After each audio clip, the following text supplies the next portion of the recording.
Ari, mandadangal kalalamot. Untag na napupukan niya 88.1 FM Radyo Pangasinan paborito. Bali-bali rito dugan da jay. Mandangal pa si rin. Ga, abayan mo, tamandangal tayo sa nagutan sa labi. Aya, so number one pop music station, DWJE 88.1 FM, Radyo Pangasinan. Paborito. Parad aliguas, tan arangkaday kalasyaw, ang inyong lingkod sa ating bayan. Ang bawat isa ay mahalaga.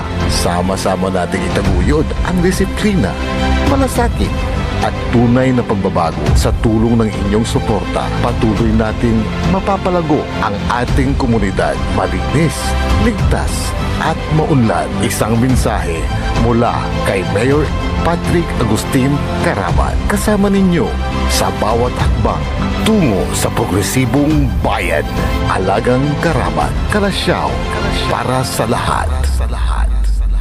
Tired of the stress and noise of the city and looking for the perfect getaway? Good thing there's JMax Resort Hotel. Cozy rooms, a refreshing pool, and a peaceful escape for the whole family. Whether you are on a trip, a barkada outing, or even solo retreat, JMax Resort Hotel is the perfect destination. So pack your bags, leave the stress behind, and discover the place where relaxation meets comfort. JMax Resort Hotel, your perfect place for any kind of occasions. JMax Resort Hotel is located at Villanueva Street, Poblacion Norte, Santa Barbara, Pangasinan. For inquiries, you may call at 0947-980-3263 or 075-636-8479. JMax Resort Hotel.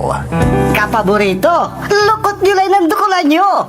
Alas 6 na. Time check was brought to you by San Carlos City Mayor Julier Ayoy Rosuelio. San Carlos City, maunlad, ligtas at maayos.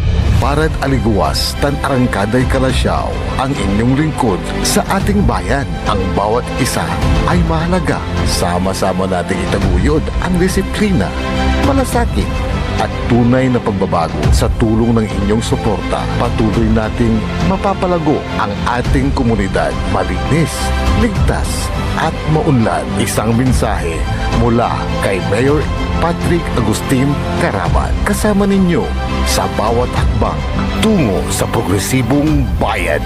Alagang Caraman, Kalasyaw, para sa lahat. Operation Bukol sa DWJE 88.1 FM Radyo Pangasinan. June 27, 2026 sa 3rd floor, Jumel Building, A.B. Fernandez East, Dagupan City. In partnership with International College of Surgeons Pangasinan Chapter. Operation Bukol sa DWJE 88.1 FM Radyo Pangasinan. Libre po ito, walang bayad. Available slot 35 to 40 persons. Tara na sa DWJE Operation Bukol. Popular sa balita, popular sa musika. Pangasinan Golfwaves Network Corporation. Sa Pangasinan, we are the number one pop music station. DWJE 88.1 FM Radyo Pangasinan. Paborito. Paboritong ang kabataan at matatanda. Paboritong pakinggan sa bus, tricycle, jeep at mga opisina.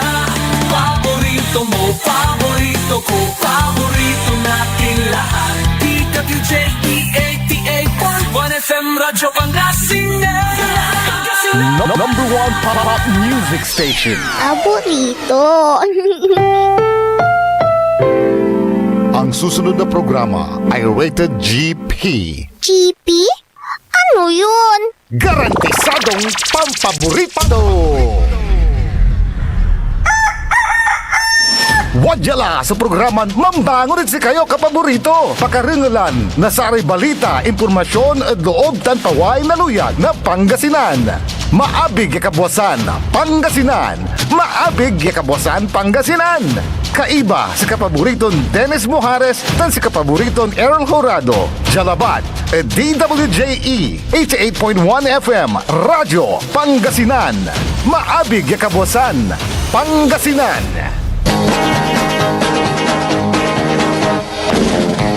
Oras alas 6:05 na kabuwasan. Good morning. Maabi gaya kabuwasan luyag na Pangasinan. Naimbag na bigat kada kayo amin apo. Magandang umaga po sa inyong lahat. Maabi ga buklas kumuy amin dito na Bulinaw tan Sambales. Narito naman tayo upang maghatid ng mga balita, impormasyon, mga issues. Ang inyo pong makakasama sa umagang ito. Good morning, maabig ya kabosan Pangasinan. Ako po ang inyong kapaborito, Kuya Errol Jurado. Bakteryon Lingkor at Tumag Pangasinan, Dennis Muhares. Kasama din natin dyan sa may technical control ang ating dalawang technician, Engineer Nixon Dakal at Engineer Jael Franz Calbiaba. Araw po ngayon ng Huwebes, Pizza 25 sa buwan ng Hunyo 2026. Samahan nyo kami sa mga pagtalakay ng mga mainit na issue, mga balita, impormasyon na aming ihatid sa inyo. Kung mayroon kayong mga gustong iparating na mga hinaing, mga reklamo, mga suggestion, opinion at reaksyon, mangyari lamang po tumawag o mag-text sa ating smart number 0939-100-9931 o kaya sa Globe number 0927-974-2784. At sa atin pong Facebook at YouTube, DWJE 88.1 FM Radyo Pangasinan. Ayan, Pwede rin kayo magpadala ng inyong mga pagbati, mga greetings, at amin pong babasahin mamaya. Yung ginagawa ng mga eskwelahan ngayon, Oo. mga iba't ibang eskwelahan, mga pampublikong eskwelahan, ay mas naghigpit na sila. Oo, dahil doon sa pangyayari. Dahil sa pangyayari, Sunod-sunod mga pangyayari, iba't ibang lugar. Oo, at yung sa Tacloban, kinasuhan na rin yung 15 years old. 3 counts of murder, 3 counts of frustrated murder at serious physical injury. At siya ay nasa pangangalaga ngayon ng DSWD. Oo. Yung 14 years old. Yung pa yung pag-aaralan pa nila kung paano. Kasi yung 15 years old aakyat na 16 years old yan eh. So, yung latest naman na balita, yung may-ari ng 9mm na Glock. Na auntie. Oo, auntie ng isa sa mga suspect. Auntie nung 14 years old. Oo. Isa palang abogada. Hindi, kakano lang. Kakapasa lang. Kakapasa, tingnan mo nga yan. Na-dismiss na rin sa serbisyo. Nasayang yung kanyang pinaghirapan. Ibig mong sabihin, inalis na siya? O nasibak lang sa pwesto? Nasibak na sa pisto eh. Nasibak lang sa pwesto? Oo. So, hindi pa na-dismiss. Pero may kaso na eh. So, yun po yung mga dapat pag-ingatan ninyo, kayong mga men in uniform, pag-ingatan ninyo yung mga service firearms ninyo. Alam mo, kahit gaano ang pag-iingat, kung may batang tulad ng ganyan sa kanyang pamangkin, ay ang agmutan kin. At saka nakaplano na eh. Agmutan na pigilan. Pero nandiyan pa rin yung negligence. Yung kapabayaan ng naturang policewoman. Hindi, man lang si Babagak, ang gano'n ang tipang yamutan, ang gano'n ang tipan alwarmutan, na wala singa untan so ugali to, ay agmutan na pukpukan. Pero Panginan to may kinay, dapat ikarga to singatan, singa bolt. Dapat may mga susi kung kaya kung saan man siya lang ang nakakaalam ngayon. Ang kaya ko nasabing dito sa mga eskwelahan, sa mga iba't ibang lugar, may nadaanan akong school kahapon na may mga nakatoka ng mga pulis.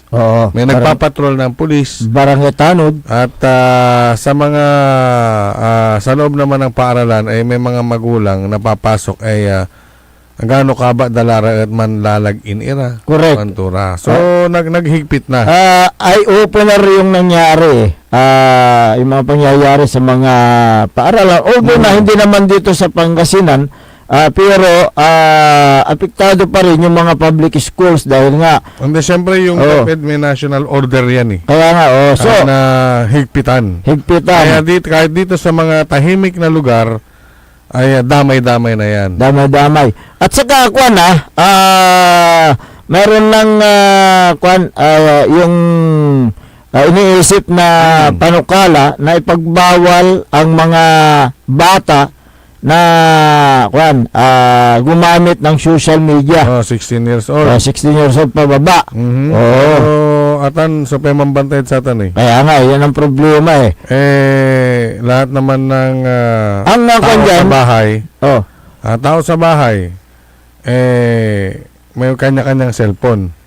Oo nga, Ang nagkakarehistro, ganayari may 16 years old. Pababa, paano ito no, di matabungot kinay, manggagamit lang lamang na laptop, computer, o cellphone na kaanak da eh. yun ang kwan dyan. So, tignan na lang natin yung mga anak natin kung ano po yung kailang ginagawa. Kung ano yung mga activities sa social media.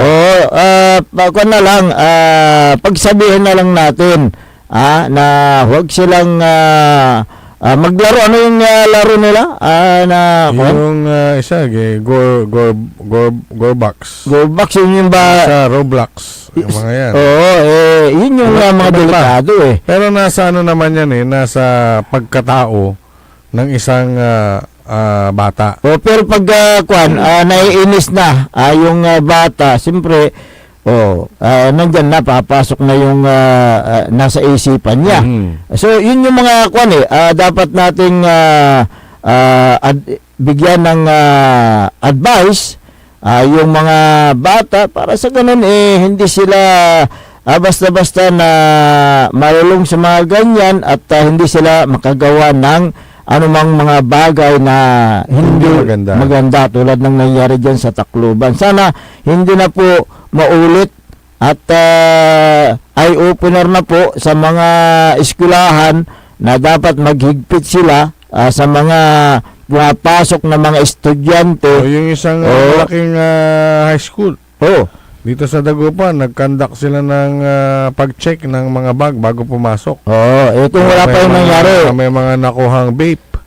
May mga nakuhang may kutsilyo pa nga. May patalim pa nga, di ba? Kaya nga. So, yun yung mga kuha ngayon. Kasi marami ng mga fraternity sa loob ng paaralan. So, yung brotherhood. So, yun yung mga bagay na dapat natanggalin sana dyan. Yung mga organisasyon kasi, kung mabuti naman ang kanilang hangarin, layunin, wala naman problema. Pero pag yan ang nagiging ugat ng kayabangan ng isang grupo at pinagyayabang yung kanyang mga kagrupo, hindi maganda yun. Kaya nga. Akin ni pasubo ka, iraratan, ibanda ka. Wala. Iraratan, may tulungan da ka. Hindi kaya nila tutulungan. Paano ito pa da ka ni, tas ibagadan andit, akin, may pa imbangat suntan, ang gapoy untan niya kin. Ibagami agawon to. Pero lapor tadakal ira, tan wala ipapamatalag to, mamaliwasiga mala. Yung isa sa mga suspek sa Tacloban auntie niya, pulisuman. Yung isa naman tatay niya pala, kapitan. Kapitan. Yun na nilabas nila na kahapon. Kaanak na yan, may kaanak daw namin in uniform. So, yung mga ganyan talaga. Yung litrato na lumabas, nakasama yung kanyang auntie. Kasi nga nalapurad firing range. Ibig sabihin, well-known kinman. Paltog man, ugaw. Ang tato'y mambumban. Ang tato'y umputok. Pero agto anta, agto anta gamitin. No, para iner may service firearm. Alam mo, yung mga pulis mismo, di ba, mataltalag tay service firearm da, yan itutok dala ito. Correct. Hanggat maaari, pati yung mga masasamang loob, ang alihag na tutok ay paltog iraratan, wala rami babagadan maximum tolerance. Di ba? So, may service firearm da mismo, halos hindi nila nabubunot yan para itutok sa isang tao. Oh, yun ang kung dyan. Dapat kung turuan nyo yung mga kamag-anak ninyo, anak ninyo na humawak ng baril, dapat responsable din sila na humawak ng baril. Hindi po ginagamit sa anumang hindi maganda. Katulad yan, ginamit sa karahasan. Kaya nga. Hindi harapin nila kung ano yung consequence. Correct. So, Harapin nila kung ano yung parusa. at least kung na yung kahilingan ng mga pamilya ng biktima o mga biktima ay nakakamtan na dahil nga yung isa sinampahan na ng kaso sa korte. So kung na yung medyo lumiliwanag na rin ang kaisipan ng mga pamilya ng biktima na yun yung kahilingan nila. Ayaw nila na magpabayad, magpaariglo, kundi ang sigaw nila dapat hostisya. Hostisya. Ayan, okay? Alas 6:16 ng umaga. Uy, may reklamo, matagal ng reklamo na butas-butas na kalsada sa Kibaol Road Line sa barangay, sa bayan ng Alingayon, Pangasinan, na hanggang ngayon, wala pang aksyon ang ahensya na nakakasakop dito. O sino bang may sakop sa naturang kalsada na yan? Ayan, yun yung Kibaol. Yung road na yan talagang Bako ba, butas-butas. Tignan mo yung mga ako na mamaya. Yung siyempre lalo lang natin mamauran. Oo. Hindi lang butas-butas, magiging maputik pa yan. maputik pa yan, oo. Ayan, yan na. Sino ba ang nag-aasikaso dyan? Kaya nga. Munisipyo Oo. o probinsya? Oo. Hindi naman yan national road. Oo. Diba? So dadalawa lang yan. Oo. So, tatlo ilan yung kwan, national, Hindi, national provincial, pa na provincial. o kaya municipal. Sigurado ako hindi provincial road ay hindi national road yan. Oo nga, so, hindi national highway yan. okay, sa nakuha natin na impormasyon, ang mga kalsada na nasa loob ng barangay Kibaol, Lingayen ay inuuri po bilang barangay roads. Na ito ay nagsisilbing access road papuntang Bimaloy or Dagupan or papuntang Bugalyon, papuntang Labrador or Alaminos. Meron pa. San Carlos. Oo. Di ba may Diki kasi yan eh. DK, oo. Kung barangay roads ang Kibaol, Oo.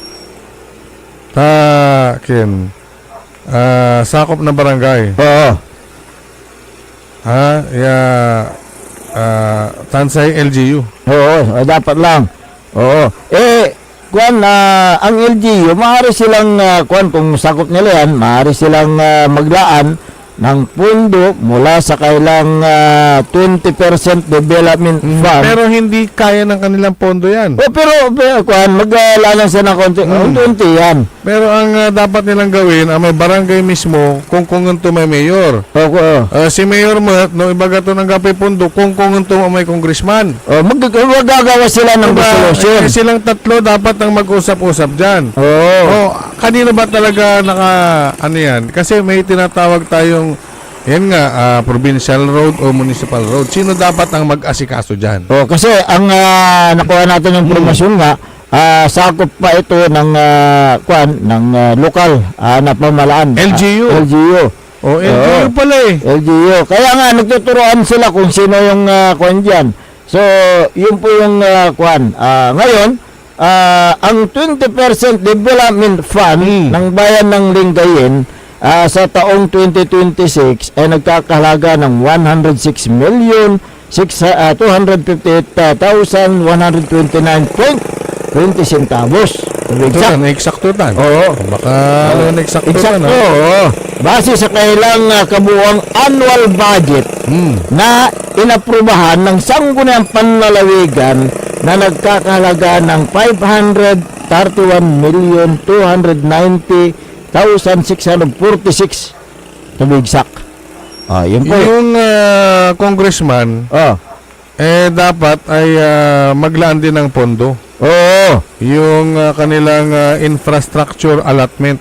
correct. Kasi nasasakupan niya naman yan. May diet kasi so pampupulang ang danatan, paawang ang dami karsada man baywok. Oo, Pero ay balot tayo, agtuan mo na dadalan nun, sir. kaya nga, Kaya umiiwas yung mga tricycle. Si Mayora siguro, agto na dadalan itan. No, Ken. Malamang, oo. Ha? So, Sa laki ng kanilang pondo, oo. hindi lang sila makapag-allocate. Oo nga, kaya nga. Right come, piece by piece. Oo. Mayora, Oo. Iday Castañeda. Yeah, oo. Ano naman ang ginagawa ng Sangguniang Bayan? Oo, dapat nagawasan. Wala ng bang, gusto. baka walang mga councilor na napapadan dyan siguro. Malamang. Oo. Yung barangay official. Kaya nga. O Oo. baka naman si barangay official ay may mga resolution na yan. May mga request na yan na pinasa. Well, Tulog lang yung papel. oo nga. Nakakahiya ang bayan ng Lingayen na itinuturing pa naman na capital town sa Pangasinan at planong gawing capital city. Kung gawin nilang capital city ang Lingayen, hindi maayos ang kalsadang lubak-lubak, paano yan? Diba? Ang 20% development fund ay mandato ng DILG kung saan ang 20% ng national tax allocation ng LGU ay dapat ilaan sa mga proyektong pakinabang para sa mga publiko. Yan, nasa screen natin. Kaya nga, Salamat doon sa may nag-video galing Facebook kasi yan. Kaya nga. Kung lubak-lubak ang kalsada, maaaring maantala ang biyahe, maaaring pagkasira ng mga sasakyan at pagbagal ng daloy ng sasakyan. Tulad yan. Pag merong mga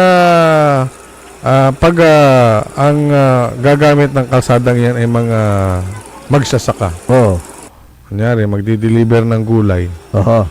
Di anong mangyayari sa gulay? Kaya nga, Lasog-lasog mabubulong. na. Siyempre, isa pa yung panganib. Sa disgrasya, lalo na ngayon tag-ulan.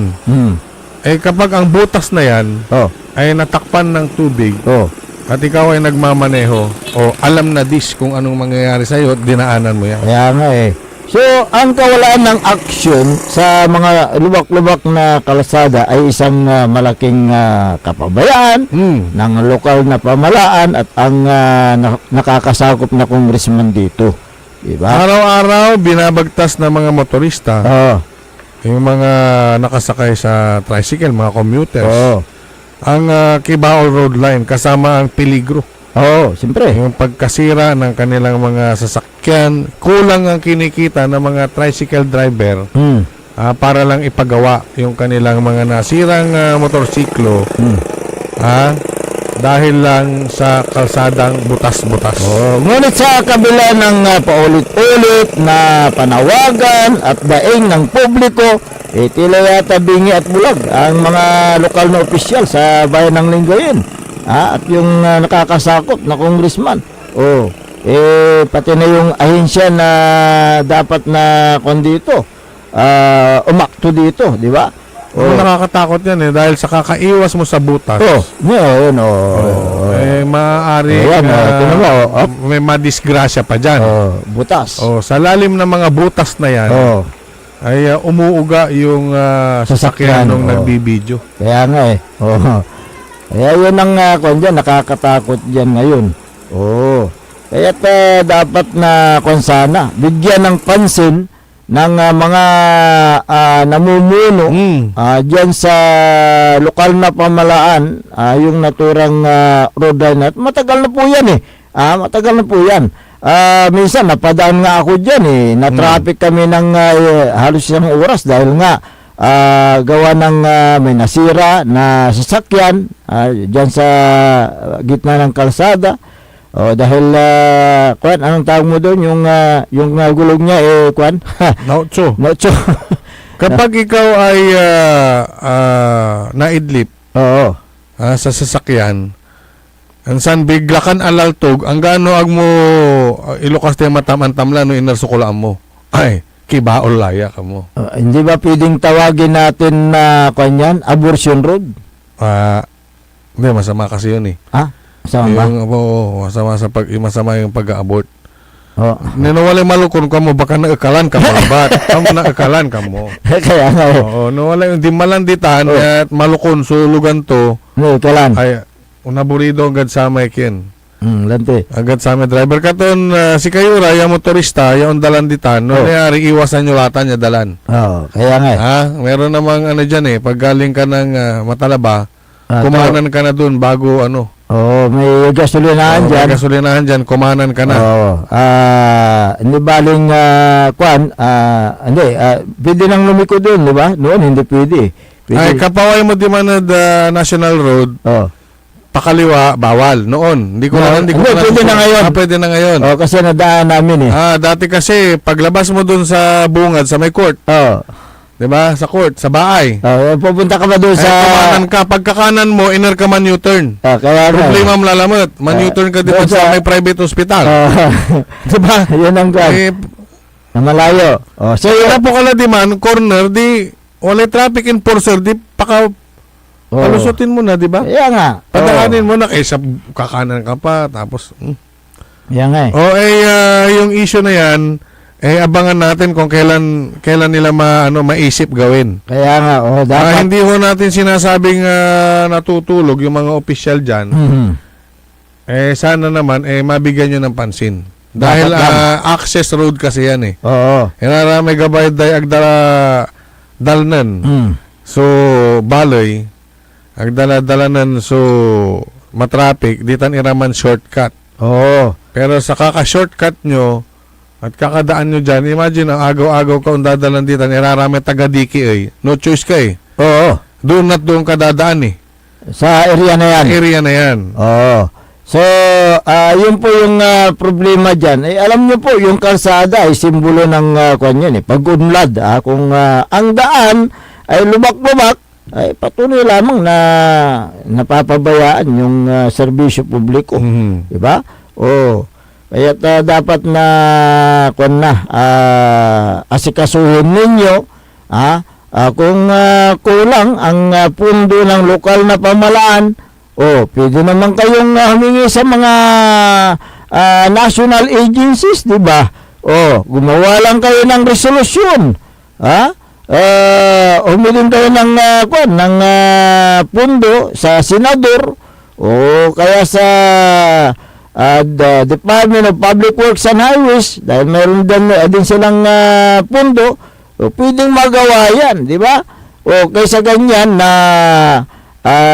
nakikita ng mga bisita ninyo na lubak-lubak ang inyong kalsada, hindi magawa, kaya naantala yung kailang biyahe. Tinawag pa naman na capital town. At sinisilip na maging capital city. Pero yung access road, barangay road, lubak-lubak dyan sa may barangay Kibaol. Hindi namin sinasabi na natutulog sa pansitan. Wala sinasabi dyan. At mamaya, talakayin natin itong reklamo ng isang tricycle driver. Nakita mo yan, si Amadito Ramos. Sa kanyang post sa social media na pagbabatikos doon sa nakakandadong gate ng plaza. Nag-iba na yung tono niya. Oo nga. So mamaya, talakayan natin makalipas lang po ng ilang palala.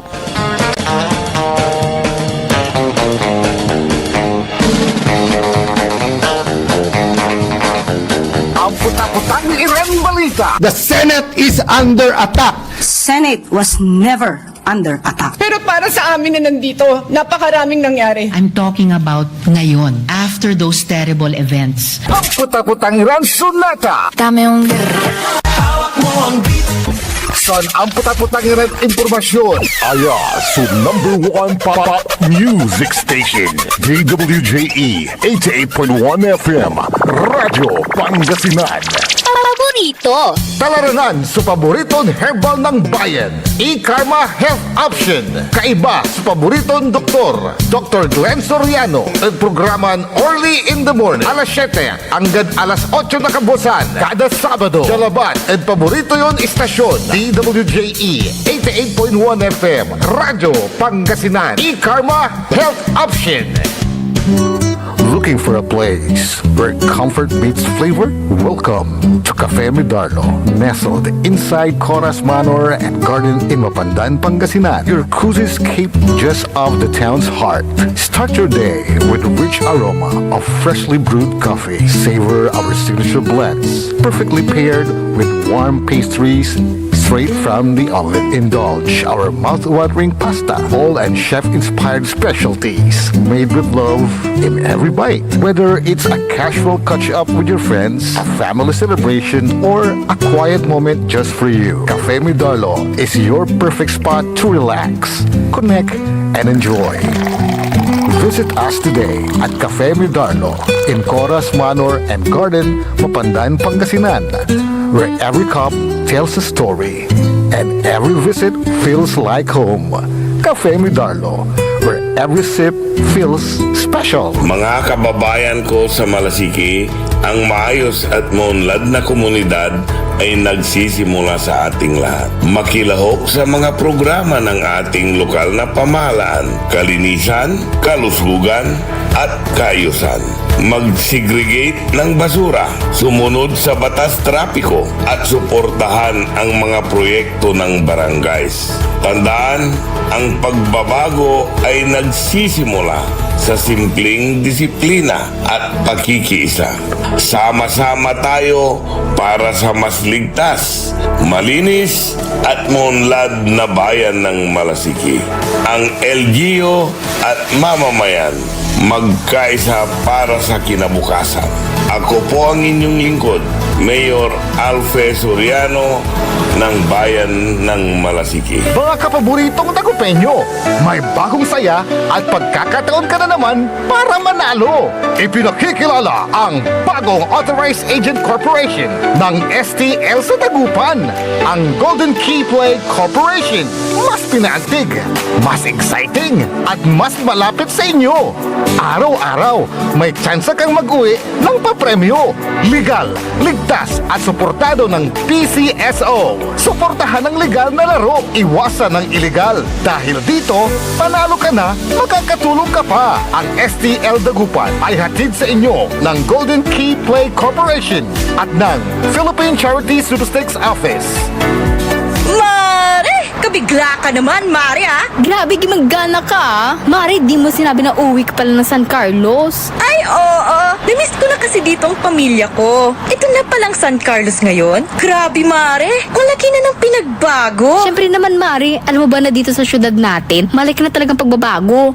Mula sa mga infrastruktura, nandiyan na mga konkretong daan at mga bagong pasilidad. Wow! Meron din tayong trending na ayos, kalusugan karavan na nagbibigay ng libreng serbisyong medikal. Palit-palito na. Saka, nandyan din ang mga programang pag-agrikultura para sa ating mga magsasaka. Ay, wow! At higit sa lahat, Maria, ang pagpapanatili ng peace and order ng ating syudad. Perfect! Di lang yan, binibigyan din ng halaga ang kapakanan ng lahat ng tao at pantay na karapatan sa mga serbisyo ng gobyerno. Grabe, Mare! Ang bongga na talaga ng San Carlos. Parang ayoko na bumalik sa ibang bansa. Oo, Mari. Kung ako sa'yo, dito ka na lang sa San Carlos. Dahil sa San Carlos, tunay na subok na ang serbisyong ayos. Mayor Julier Ayoy Resuello po, kasama si Vice Mayor Jose Resbox Resuello at ang Sangguniang Panglungsod ay nandito upang umagapay at magserbisyo sa ating minamahal na syudad. San Carlos, maunlad, ligtas at maayos. Naghahanap ka ba ng masarap, sulit at tunay na Chinese food? Tikman ang kanilang masasarap na noodles, steaming dumplings, fried rice, at iba pang paborito ninyong Chinese dishes na siguradong magpapabalik-balik sa inyo. Sa bawat subo, maasahan ang kalidad, sarap at pagmamahal sa pagluluto na para bang nasa puso ka ng Chinatown. Pang pamilya, pang barkada o pang solo food trip, siguradong busog at masaya ka sa Angkong Noodle House. House. Angkong Noodle House. Sarap na abot kamay. Lasang tunay na Chinese food. Ano pang iniintay mo? Tara na, kain na sa Angkong Noodle House. Angkong Noodle House is located at the ground floor of Metro Plaza, A.B. Fernandez Avenue, Dagupan City. Also visit their branches, Bayambang, Rosales, Ordaneta, Binalonan, San Carlos City, at ang kanilang bagong bukas na sa Robinsons, Calasiao. Paborito ng kabataan at matatanda. Paboritong pakinggan sa bus, tricycle, jeep at mga opisina. Paborito mo, paborito ko, paborito nating lahat. DWJE 88.1 FM Radyo Pangasinan. DWJE 88.1 FM Radyo Pangasinan.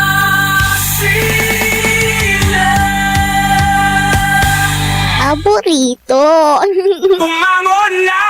Samahan ang inyong mga kapaborito. Maabigyan ka po sa Pangasinan. Dennis Muhares, Errol Jurado, ang gigising sa inyo tuwing umaga sa programang Maabig Kagabosan Pangasinan. Dito lamang sa #1 Pop Music Station. DWJ 88.1 FM Radyo Pangasinan.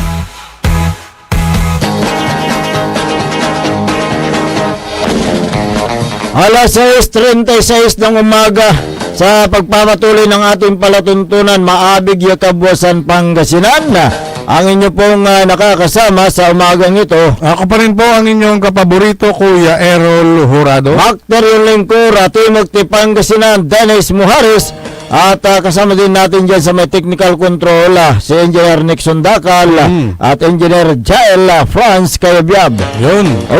Good morning sa mga viewers natin. Ay, magandang umaga po. Si natin. Jamaica Jacob Lucas Colorado. Taga kuan ito, Egya Dasul Pangasinan. Kabaloyan mo. Kabaloyan, kababayan. Si Sir Buds Vidal, good morning. Si Benedict Dumayas, good morning. Si Master Zarlo Gonzales. Ayan. Si Cecilia Morante, si Yayo Yoko Batutay. At si Sir Ben Hobellanos, good morning po. Sabi ni Zinaida Zamora Gilbert, Maabig Yakabwasan lalamot, si kayo ditan Sir, God bless you always, sabi niya. Okay, untamo to si kayo ditan at Bitao. Good morning. At ganoon din si Myra Merete Lapid, magandang umaga po sa inyo. Ayan. Okay. Yung ito, may singit ko lang, paring Dennis. Dahil may post ng Amadito A. Ramos ng Karuman at non-viral, pero niya ay ng paliwawa mo. Okay. 5 dopis ako. Ngayong araw, ako po ay personal na nagpunta kahapon ito sa office ni Mayora Iday Castañeda. Okay. Kaiba to ay Councilor Jolo Lopez. Okay. Upang alamin ang dahilan kung bakit nakakandado yung gate o kinandado o inilak, ipinaglock. Okay. Doon ipinaliwanag na lahat kung bakit sinara. Marami palang problema. May nagiinom na daw sa loob na mga tao. Yung CR ay ginagamit ng mga tao pero iniiwan nilang marumi. Anong ginagawa ng mga barangay tanods ng barangay poblasyon? Ginagawa daw labahan minsan sa loob ng CR. Anong ginagawa ng ating kapulisan sa bayan ng Lingayen? Bakit bakit hindi nila mabigyan lang ng police visibility? Yung mga kasi meron namang maintenance sa munisipyo. So, noon kasi, hindi mo daw may kumpara yung noon at saka ngayon. Meron naman tagalinis. Meron namang mga empleyado para mag-maintain. Pero ngayon, hanggang po. Wala. Zero. Kaya naman daw, ipinasara muna at aayusin. Yun ang paliwanag nitong si Amadito Ramos. Nakuha niya sa mayor's office. Malamang yung paglilinis daw. i-maintain daw, under maintenance, kaya isinara. Ngayon, ang Kung ano dyan, ang Amadito Ramos. ang dapat gawin dyan, ni Mayor Iday Castañeda, dapat na magtalaga dyan ng mga magbabantay sa naturang public plaza. Itong sabi nitong si Lloyd Ace Dador Navarro, nagkomento doon sa ipinost nitong si Amadito Ramos. Doon sa paliwanag daw ni Mayor kay Amadito. Anong sabi? Sabi niya, pwede ko bang basahin to? Hindi Sige. naman mura ito, hindi naman bad word. Hindi, sige, okay. Oo, tanga lang ang maniniwala sa paliwanag mo, Mayor. Kanto? Ni pinost ito ni okay. ni Lloyd Ace Dador Navarro. Alam mo kasi, ang public plaza beyond the commerce of man. Lahat ng problemang sinabi kay Amadito Ramos, kaya ikinandado, ay maiiwasan naman daw. Okay. Kung mayroong mga nagbabantay. Correct yan. Huwag mo nang isama yung PNP dyan dahil ano naman yan plaza naman yan, under ng LGU yan. So, merong mga nagbabantay na empleyado ng munisipyo doon sa plaza. Okay, ang pasok ay alas 7. Diba? Hanggang alas 5 o alas 6. O pag tapos ng office hour, di kandado na lalamot. Correct. Hindi natin, ikumpara lang natin noon at saka ngayon. Noong panahon ni dating Mayor Leopoldo Batawil, napakalinis po yung public plaza.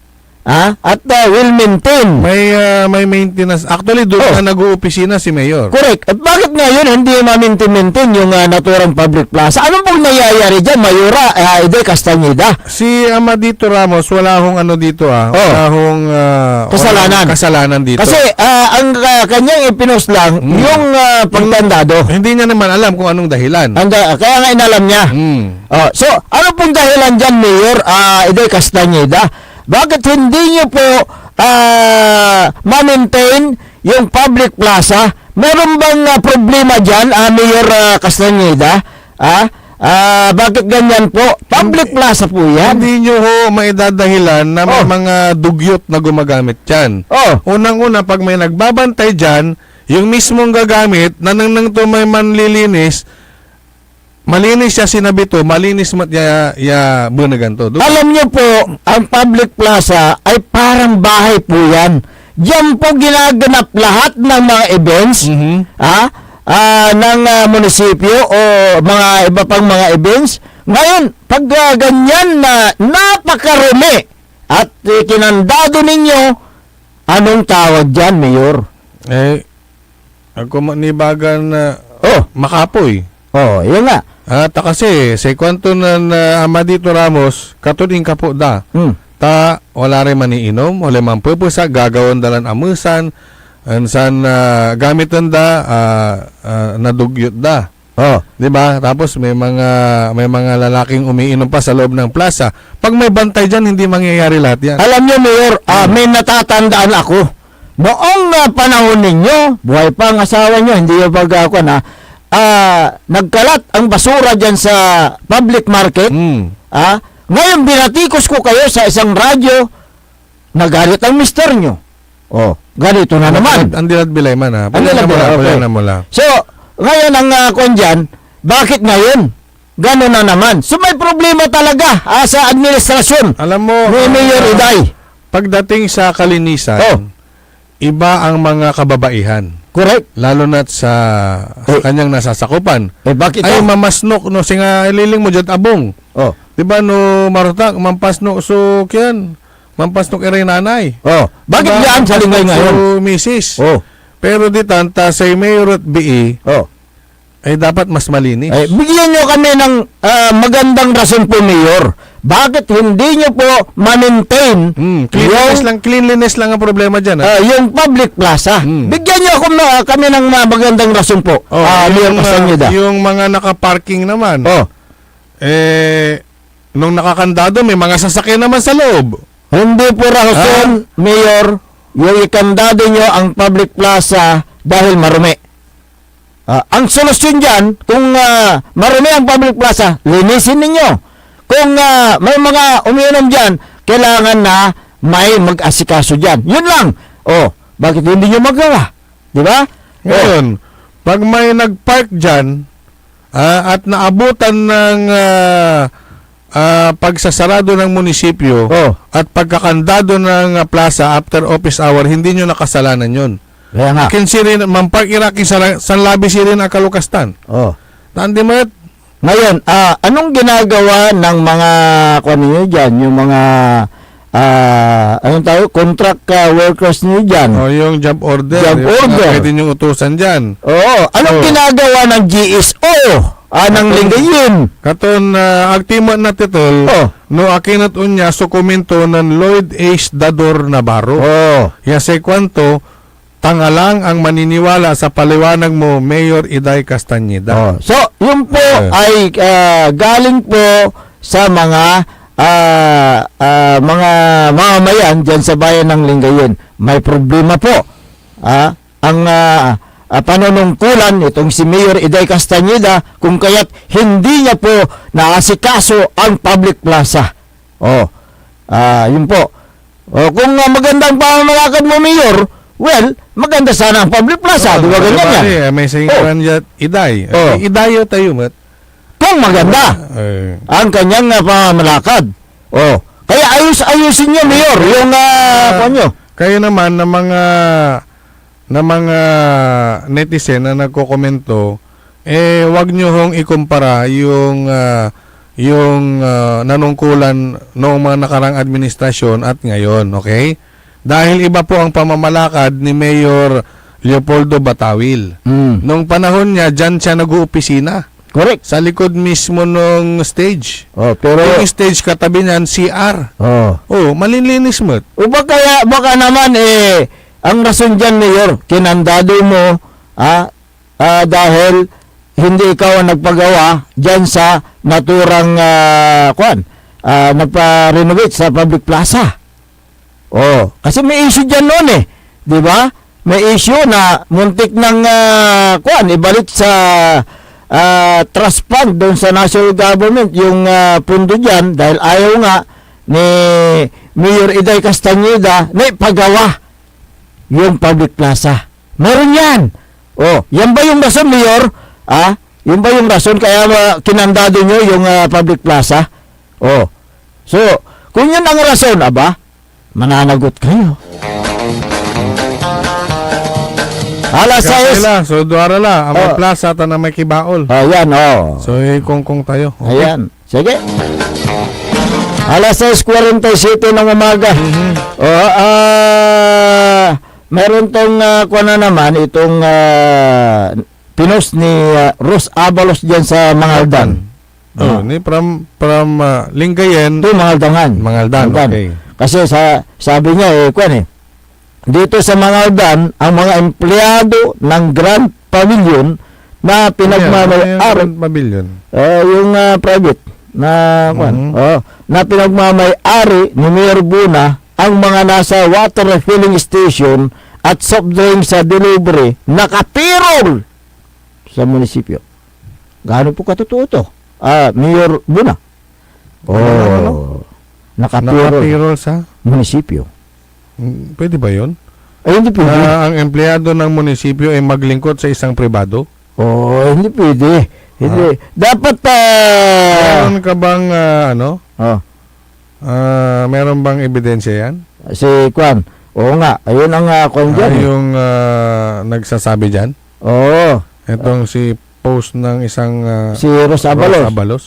Dapat ang gawin ni Ros Abalos kung meron nga yan, isumulat sa Sangguniang Bayan ng Mangaldan in aid of legislation, maaari silang magsagawa ng investigasyon, ipatawag yung human resource management at ganoon din yung Office of the Mayor at tignan nila tignan ng Sangguniang Bayan kung may nakalukit ba na pundo para sa mga consultant at tignan nila kung sino-sino yung mga tumatanggap ng consultant na fee. O kaya yung mga empleyado na nagta-time in sa munisipyo at magiging ang trabaho niya ay doon sa isang pribadong tao. Hindi, pribadong opisina. O tanggapan. Kasi sa munisipyo yung mambabayar, ang san sa panlingkuran to, di man nadsara binibilam. Kaya nga eh. So, ang nabanggit mo, ipatawag or sumulat sa Sangguniang Bayan, ang legislative body ang nagtatakda na nag-aaproba. Oo, tama. Sa mga pondo, budget para sa sweldo ng mga empleyado. Nasisilip nila yan. Correct. Kung may consultant consultant fee.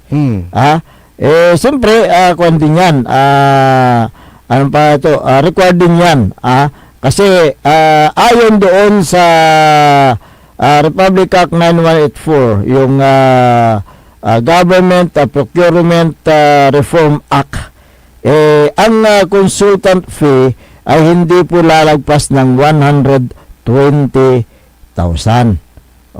Hindi po lalagpas doon. So, ilan po yung nakakuan dyan sa consultant fee na yan? Ilan ba ang consultant? Ilan ba yung consultant dyan? Sino ba yung pumipirma ng at tumatanggap ng consultant? Ano po yung mga kuan nila? Yung nakasulat sa kanilang report. Saan sila nakadetailed? Yung mga consultant ba, ano yan yung iba on call. Yung iba naman, tuwing sahod lang. Diba? Wala silang mga benepisyo yan. Wala talaga. Wala, hindi sila kasama sa mga benepisyo. Correct. Kaya dapat na makita at masilip kung sino-sino talaga yung mga tumatanggap dyan sa consultant fee na yan. At ano po ang kailang mga trabaho. Sila ba ay nagtatrabaho doon sa private na business? Kasi bawal po yan pagsasama sa opisyal ng payroll sa gobyerno o local government unit ng mga personal na katulong ng isang opisyal ay illegal. Tama. Siyempre, ang bayad sa kanila yung gamit ang pondo ng bayan. Ayon sa panuntunan ng Commission on Audit, ang pondo ng bayan ay hindi maaaring gamitin para sa pansariling kapakanan. Ang sino mang opisyal na magpapasahod sa mga kasambahay o yung kanyang mga boy o kanyang mga inuutusan gamit ng pondo ng gobyerno ay maaaring managot. Managot. So, yan, napakinggan mo, Mayor, yung tawag imano tayo kinin Mayor yan, o tuwaya o sa nagtumot sumampaliwawad inar. Siyempre, sa sangkuan, dito. Hindi, mampaliwawalad sa may paborito ton kin, media. Okay. No tuwaya o andi. Kaya nga, so, kung totoo man na itong ipinos nitong si Ros Abalos ay totoo, dapat kanyan magsagawa ng masusing investigasyon, malalim na investigasyon. Kaya nga ang sahod ng personal na inuutusan mo sa iyong mga negosyo ay personal na obligasyon mo rin yan. Correct. Hindi yan obligasyon ng lokal na pamahalaan. Tandaan nyo po yan. Personal mo yan katulong mo sa bahay. Hindi lang sa bahay, doon sa mga negosyo. Sa mga negosyo. Na sinasabi nitong si Rose Abalos. Ngayon, magsasahod sila dyan sa munisipyo. Kaya't maling-mali po yan kung totoo po yan. Ito po ay... hindi naman totoo at iyan daw, ano lang, yung chismis. Mananagot din itong si Rose Abalos. Ang problema kung yan ay anong tawag po? Troll. Yun ang problema. Yan ang problema. Pero sa pagiging troll nito, ay ang pagpo-post ng ganyan, kailangan niya ring patunayan. Yan ang kailangan may mga ano ka diyan, ebidensya. Madaling kuan lang yung tingnan niyo sa records ng diyan sa may Kumilik, kung may bumubuto na Ros Abalos. Tingnan niyo kung kuan yan, totoong tao yan. Kung troll, siyempre Hanapin ninyo kung sino yung troll na yan. Oh. Pero, ito sigurong si Ros Abalos, hindi naman siya magpupus ng ganyan kung wala siyang kinalaman. Ay, wala siyang alam. Nalalaman. Kung nalalaman. Oo. So, baka naman ang nagsasalita na ay yung mga empleyado ng munisipyo, yung batoy-batuyan to. Yan. Okay. So, yung mga issue na yan, dapat nating bigyan ng yung pagkakataon itong mga opisyal na ito para sa ganun magbigay sila ng kailang mga kasagutan para malaman din ng ating mga kabayan yung konkretong kasagutan nila hinggil po dito sa mga isyong ibinabato sa kanila. Oh, good morning kay Harold Johnson, Harold Gangat. Si Paolo M. De La Cruz, magandang umaga. Brother, good morning. Batanad, Inatan, Baguio City. Baguio City, ayan, magandang umaga po sa inyo. Okay, pwede pa tayong mag-exercise sa engineer. Sige.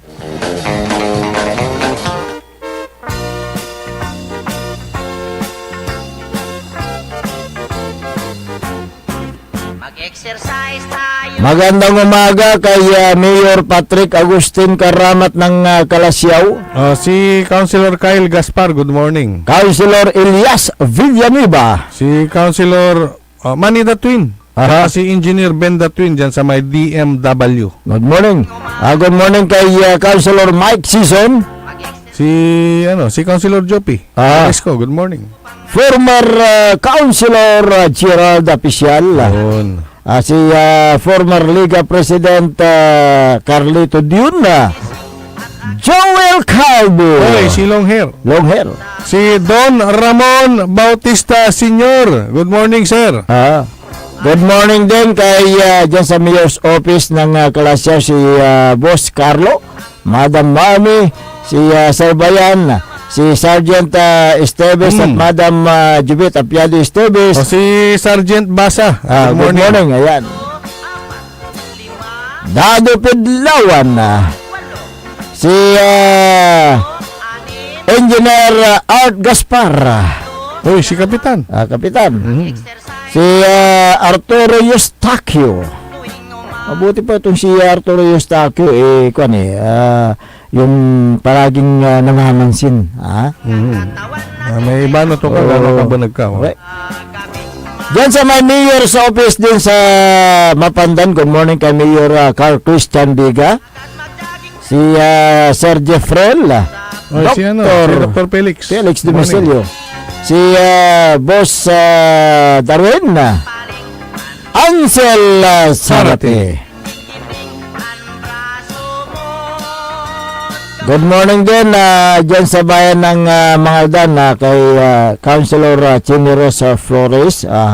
Si Vice Mayor Attorney Johnny Cabrera. Ayan. Good morning po sa inyo. At siyempre sa lahat ng mga sumuwaybay sa ating palatuntunan, mga nanonood sa Facebook Live at nakinig sa kanilang mga transistor radio, kayo po lubos na nagpapasalamat sa walang sawa ninyong pagsubaybay. Thank you.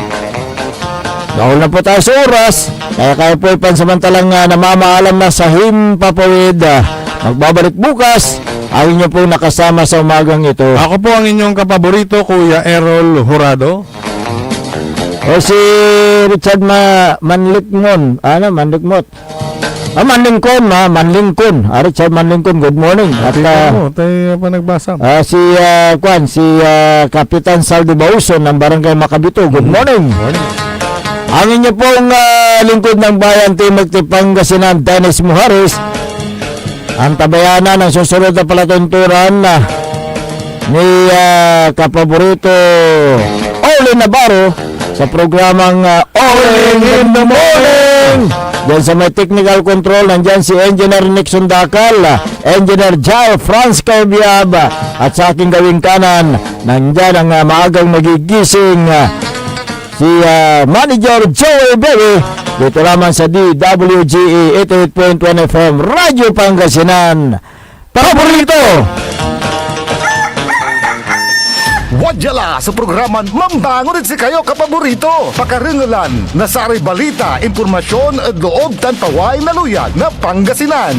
Maabig yakabwasan Pangasinan. Maabig yakabwasan Pangasinan. Kaiba sa